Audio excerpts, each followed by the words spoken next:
The most expensive construction of mankind does not materially exist on this planet, yet it has revolutionized your life. It's an unfinished tower that's been under construction for over 1,000 years. Millions of hands and minds have labored on it, at a vast cost that cannot easily be imagined. It's built, or grows, at the confluence of societies that are willing to allow people to specialize, in some cases merely to think, for the lust of knowledge, and societies which preserve the discoveries of the dead. It's the mere existence of this tower that means that it's possible for a child of someone who comes from a culture that can just about use fire, can ascend to the level where they can build tools to examine planets around distant stars.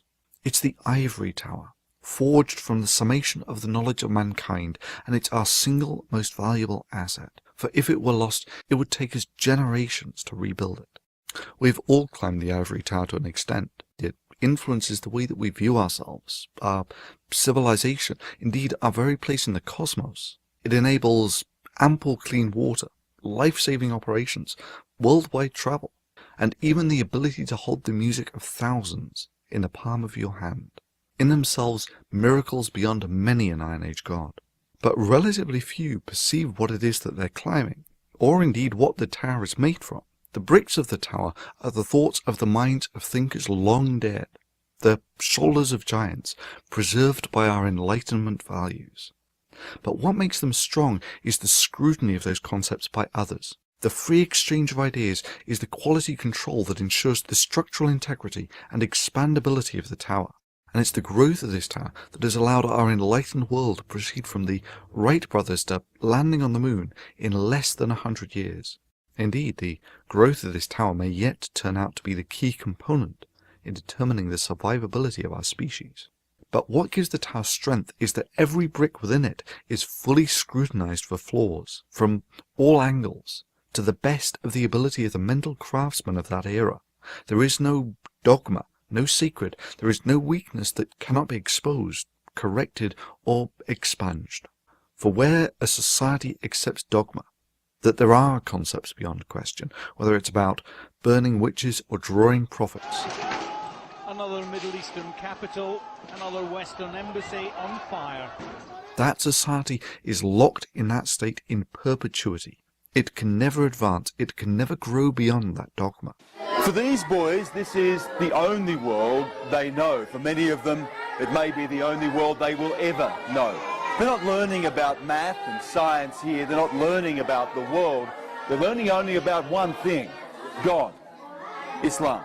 A child is like a tree. It will give fruit. When children come to see me, I train them the right way. This is the core reason why I regard the import of dogma with utter contempt. It is the very icon of Dark Age stasis. Hell, we have over 2,000 years of the histories of societies, and if there's one thing that it's taught us, it's that societies that don't defend and preserve their acquired knowledge, societies that are content with the stasis of dogma, languish in the doldrums of the Dark Ages.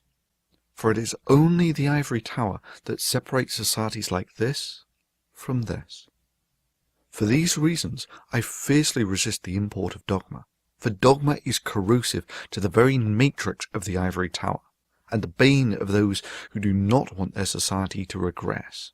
Previously, threats of force have applied a significant social pressure to a relatively small number, and the resulting intimidation has resulted in the de facto import of dogma. I'd like to ask him and anyone else who agrees with him is watching, is that the relationship they want to have with the free press? Because if we have to use this stupid word offensive, those of us who believe in the Enlightenment and the Constitution and the First Amendment are very much offended by this mad, babyish conduct. But we don't go out and kidnap the nearest Muslim we can find and take him hostage till someone apologizes. We don't violate diplomatic immunity. We don't, which is one of the most precious things in the international community, much more precious than the right of Muslims not to have their feelings hurt. The whole thing is a scandal, and we're all running scared from it. This trend needs to be reversed. Now, we have the advantage in that we have the summed knowledge of mankind, while in this case, those who wish to import this dogma merely have this dogmatic concept that the Quran is the best and most authoritative book written ever on any subject. We now have the internet, and we are legion. We can cause thousands to tens of thousands of images of Mohammed to be created, and thereby relieve the social pressure on the few that have thus far borne the brunt of this entire pressure. By the incremental work of many hands, we diminish the import of dogma into the enlightened world. Last year, we succeeded beyond all expectations, for not only did we succeed in repelling this import of dogma, we had the nuclear Islamic nation of Pakistan on the defensive, worried about the import of this free speech demonstration into their society.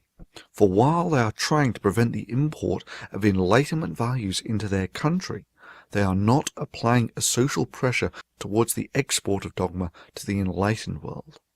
But prevention is better than cure, and the price of freedom is eternal and at times proactive vigilance. This year we continue the protest, for those forced into hiding by death threats from these people, to ensure that never again will the free press utter the words that they have been intimidated into self-censorship, into the de facto observation of religious dogma through threats of violence. So please, if you agree with this message, take a few minutes to draw a picture of Mohammed and upload it to Flickr, and then post it to this Flickr playlist. Thereupon it will appear on the website dmd2011tf.net, where the slideshow will be playing safely beyond the hands of any dogmatic censorship. Or better still, take that slideshow code and insert it into your blog. Post it on your Facebook. Tweet it. Get it out there such that never again will the free press be intimidated into silence through threats of religious violence.